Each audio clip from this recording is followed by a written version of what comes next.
एका कावळ्याला इतकी तहान लागली होती की तो मरायच्या जवळ पोचला होता.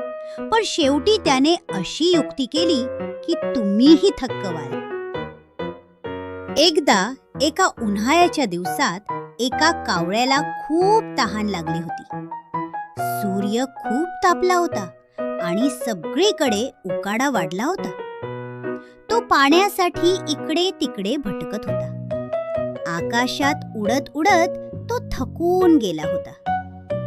तो पाण्याचा खूप शोध घेतो, पण पाणी काही मिळत नव्हतं. झाडांच्या फांद्यांवर बसून तो आजूबाजूला पाहत होता. त्याच्या घशाला कोरड पडली होती.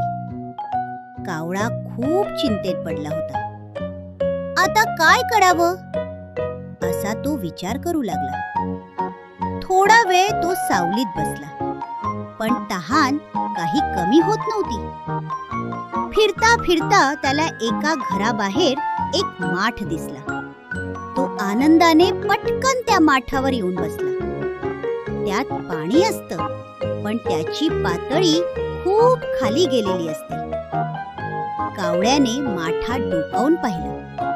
त्याला थोडंसं पाणी दिसलं, पण ते खूप खोल होतं. त्याची चोच पाण्यापर्यंत पोहोचत नव्हती.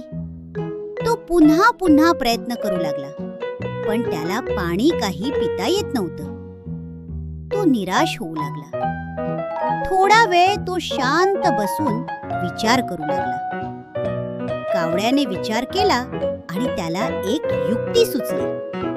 त्याने आजूबाजूला नीट पाहायला सुरुवात केली. त्याला जवळच छोटे छोटे खडे दिसले.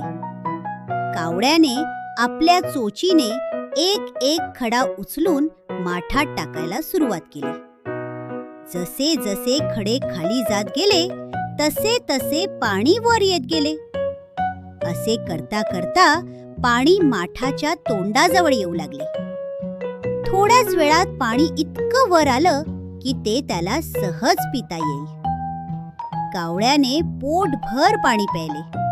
त्याची तहान भागली आणि तो खूप आनंदी झाला. तो आनंदाने आकाशात उडून गेला. उडता उडता तो विचार करत होता. हुशारीने विचार केल्यावरच मार्ग सापडतो. मुलांनो, या गोष्टीतून आपल्याला काय शिकायला मिळालं? जिथे इच्छा तिथे मार्ग, आणि संकटाच्या वेळी शांतपणे विचार करून काम केल्यास आपण नक्कीच यशस्वी होतो. मुलांनो, अजून मजेदार गोष्टी ऐकायच्या असतील तर लाईक करा, शेअर करा आणि लगेच सबस्क्राईब करा. आपण पुन्हा भेटू नवीन गोष्टीसोबत. Bye bye.